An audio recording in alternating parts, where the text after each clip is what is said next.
Hello and welcome to this News Mobile special. I have someone who has come all the way from the Arctic, Professor Kim Holmen, who heads the Norwegian Polar Institute. He's a climate guru, so to say, has been working for many years on the Arctic. He actually stays there and researches there, and also specifically on climate change. Dr. Holmen, good to be here with News Mobile, and thank you so much. Pleased to be here. Yeah. Tell me, climate change is a big issue now. What can be done in 5 simple ways? A lot of people are watching you to actually stem the tide of climate change. Well, our emissions of carbon dioxide, methane, come from industrial activities, come from transportation, and come from heating of houses or cooling of houses in hot climates. Air conditioners create emissions. And we have to organize society such that we decrease our emissions. And that can be things we do ourselves, it can be things we do together, and of course we must also ask of industry to produce products that are not giving such a footprint to the planet. So more green products, making sure that you reduce your emissions.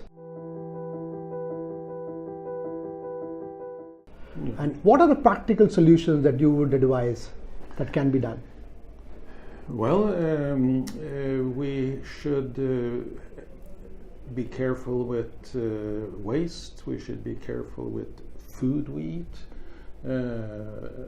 Meat is not a big issue in India, but less meat. But those are small things compared to transportation, cars, flying, compared to some of the other big emitters. But so. At home, you can be friendly to environment with your choices, but it's also the big choices: how big house you have, how big car you have, if you have a car at all, demanding public transportation, demanding other solutions from society. Right. Tell me, there's a lot of talk which is going around. There are a lot of cities, a lot of countries would be vulnerable because of climate change. In fact, you may not see some of the countries. People talk about Maldives all the time. What are the countries which are particularly vulnerable if we go the way we are going and we don't do immediate changes in our life? Well, vulnerable has many meanings, but one of the effects of climate change that we're seeing is sea level rise.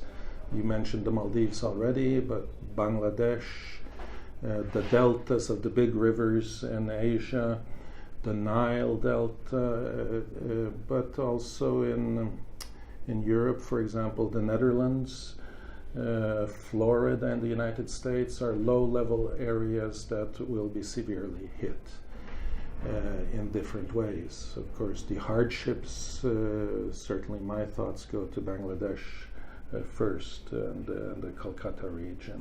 Also in India, yeah. The Kolkata region. Yeah. How immediate is that danger, or how grave is that danger?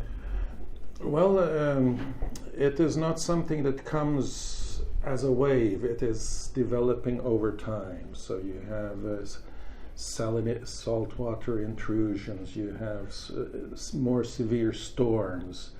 And you've had severe storms, typhoons there in all times, but if sea level is a few centimeters higher, it reaches deeper.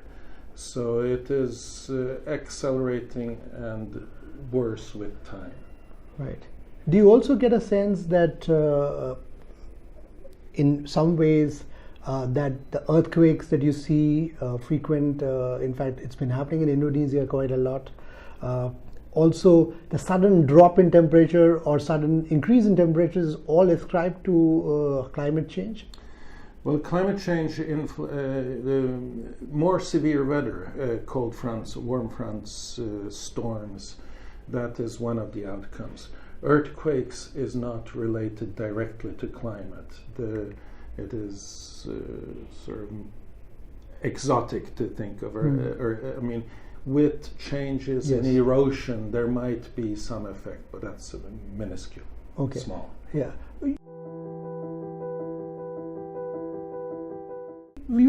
Arctic is miles, thousands of miles away from India.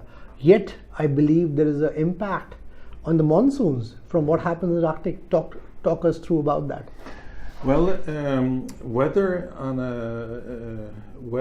is interconnected throughout the globe. So what happens in the Arctic influences many areas. We have scientific results that show, for example, more paradoxically, more cold air outbreaks over Korea and Japan because the weather patterns are changing. For India, we are doing research, and my colleagues here in India are doing a lot of research to study how the Arctic influences the monsoon. Ice in the Arctic is very far away indeed, but it connects to the timing of the monsoon. And of course it influences also snow in the Himalayas. So we will see changes in snow in the Himalayas, more melting, more rain in the winter, which already is happening. In fact, we never heard of rains in the winters, and this is what is happening. Yeah, and that, of course, comes down with the rivers, so that you have maybe more flooding, and then if the ice melts, you will, in the dry season, there is no water coming off the mountain because the ice that used to feed the rivers in that season are disappearing. A lot of scientists have been talking about this doomsday scenario. Are you a votary of that as well? That are we really on the brink of something really catastrophic because of climate change? We will not fall down dead, all of us, suddenly, no. For me, it is a question of hardship in a planet and in a world where there is a lot of hardship already, that more and more people will be suffering. And that is, in my mind, a catastrophe, although it's not sort of the doomsday catastrophe. Clearly, we want to make the world a place where people can live dignified lives and develop, fulfill themselves. And these, people are poverty. There are many reasons that people cannot fulfill themselves well, but climate change certainly will exacerbate that quite a lot. Are there any safe zones, so to say? Are there any countries which, because of their unique location or the way they are located, are better placed in actually, insulating against these climate change issues that the world will face? Well, if you only look at climate, there are, a bit up away from the ocean, there are areas where the immediate effects will not be so dramatic. But give me an example. The northern parts of Europe, Canada, some similar places in the south, maybe not South Africa, but a bit north of there. And in Asia, what about places in India? I would have a hard time finding a place in India where we do not see quite a lot of change in different ways. And what specifically would these changes be when it comes to the Indian context? Well, changes in the monsoon timing and intensity. So floodings. Yeah. I mean, it comes at the wrong time, or at which is difficult to predict. Which is difficult to predict, and of course, for the farmer or for anyone, that is impossible to cope with. And of course, if the rain comes in a shorter period of time, suddenly 1 month earlier you have flooding and all sorts of havoc. And of course, the monsoon is felt in almost all of the subcontinent of India. Is there any safeguard for these things? Can the governments do something different than what they're doing to actually create a contingency plan? Well, clearly, I mean, one of the problems that I see that is severe is predictability is declining. The farmer could ask grandfather, what should I plant? Right. That advice is not valid anymore. And we as scientists are also struggling to give better advice.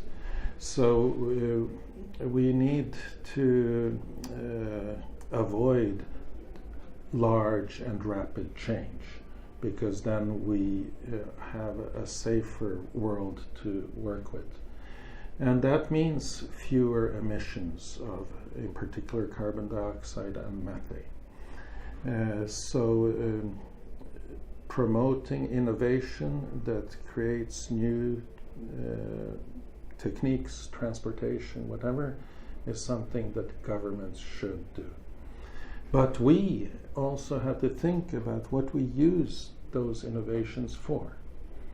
In technical innovation is nothing new. Today's car is so much more efficient than the T Ford. Absolutely. But we use more cars, bigger cars, faster cars. So our emissions are, despite the technical advance, much larger. They say, sorry to just interject, they say the vehicular pollution, when it comes, especially comes to India, is only a fraction of, because we have a lot of industrial waste, affluents flowing in, a lot of pollution because of construction. Don't you think that requires some kind of intervention as well?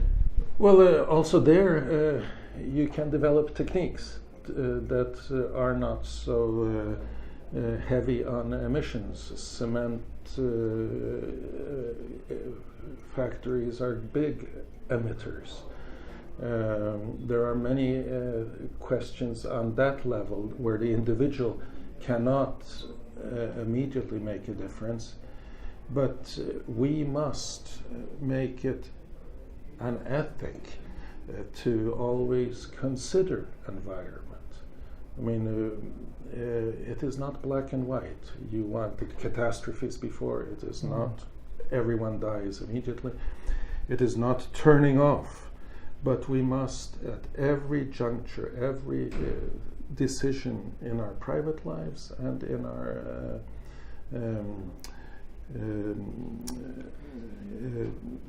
our work, ask questions. Can we do it in a better way?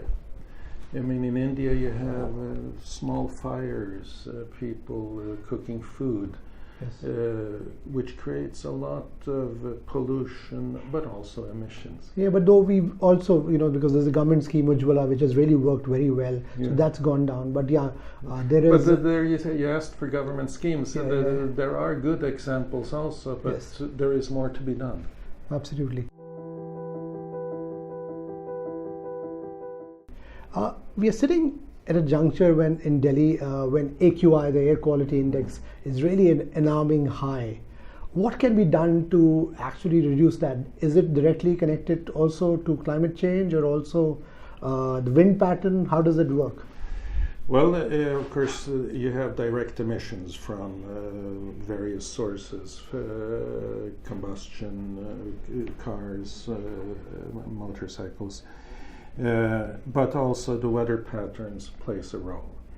So decreasing emissions is important. The weather patterns this time of the year, December, January, the air stands still. So it's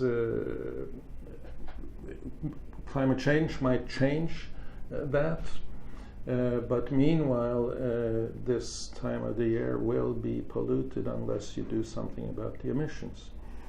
Is there a technique, artificial rain or something, which is being tried in countries like China, or maybe constructing a lot of green walls and all bio walls as you talk about? Well, there is not one solution.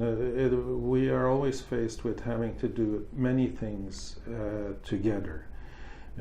So we should certainly green walls help, but the emissions are so immense that it is really we have to look at the emissions. But in China, you mentioned artificial rain. That is difficult business to do on a large scale over time. But in China, all the motorcycles are now electric. There are. So you think India should be moving to electric vehicles now?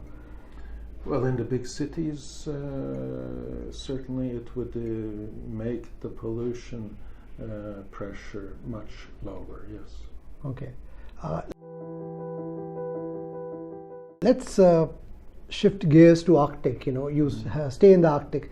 Arctic more recently has become a very, very, I would say, there's a political football of sorts which is happening. A lot of countries are trying to claim Arctic as their own parts of Arctic.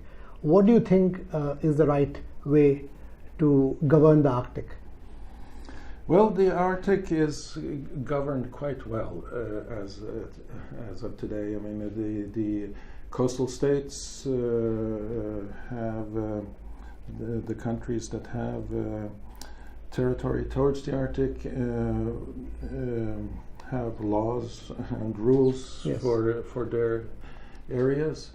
The Arctic is an unusually peaceful place. There is sometimes talk about tension, but I live in the Arctic. I don't feel the tension. You don't see countries like China trying to get or ask a bit more than they are expected to? We have Chinese colleagues doing very useful research, together with Indian colleagues doing very useful research in Svalbard in northern Norway, where I live. Okay. They are present. They do good science. They are interested in the transport going across the Arctic instead of around through the Suez Canal or around Africa. Would be for Yokohama, for northern Japan, it would be 40% shorter traveling straight across the Arctic. There is a lot of interest in that. The Chinese have discussed fishing as something that might be possible in the future. I think we are open. There is something called the Arctic Council, where India is also an observer together with China. It is peaceful. We are open for dialogue, and we certainly want to keep it peaceful. And how can India and Norway cooperate better to make sure you can not only take on the challenges posed by climate change, but also work very closely on the Arctic Council? Well, the Arctic Council, I mean, as I say to all my students, we need all the talent we can get. So if you have interests in that direction, please come to us or to NCPOR in Goa. We need talent that can help explore. And we need talent that can discuss and think about these problems together. Certainly Norway and India are both countries on the ocean. We have a lot of ocean coast, both of our countries. So research and knowledge about the ocean can be shared, compared, and developed. Ice, snow, the Himalayas, the Arctic, there are many questions where we need to work together in order to understand the climate system. You cannot sit, as I discussed, the monsoon might be influenced by the Arctic. Certainly what happens in India influences the Arctic. We cannot sit by ourselves and figure it out. We need to work together. Yeah. Dr. Holman, I see a calm demeanor of yours. You stay in Arctic, which has in the place where you stay, about 2,000 people. 2,200. 2,000. And do you know everyone around? Well, everyone knows me. I'm sure. Yeah. I know quite a few. Yes, of course. How much? And you work at a place where there's no sunshine at all. You don't. This time of the year, we have 24 hours of darkness every day. And how does a typical day look like for you? How do you manage your life and your calm composure? What is the secret of that? Discipline. You pay attention to what the watch is telling you the time is, and if it is time to get up, you get up. And in the evening, you make sure you get to bed. In the summer, we have 24 hours of sunlight. The sun never sets for many months. Which it compensates, yeah. Well, compensates maybe, but it's... And what is the temperature like? Oh, in the summer we get plus 10 sometimes. Okay. Plus 5 is the typical day. Okay. And currently, what is the going temperature?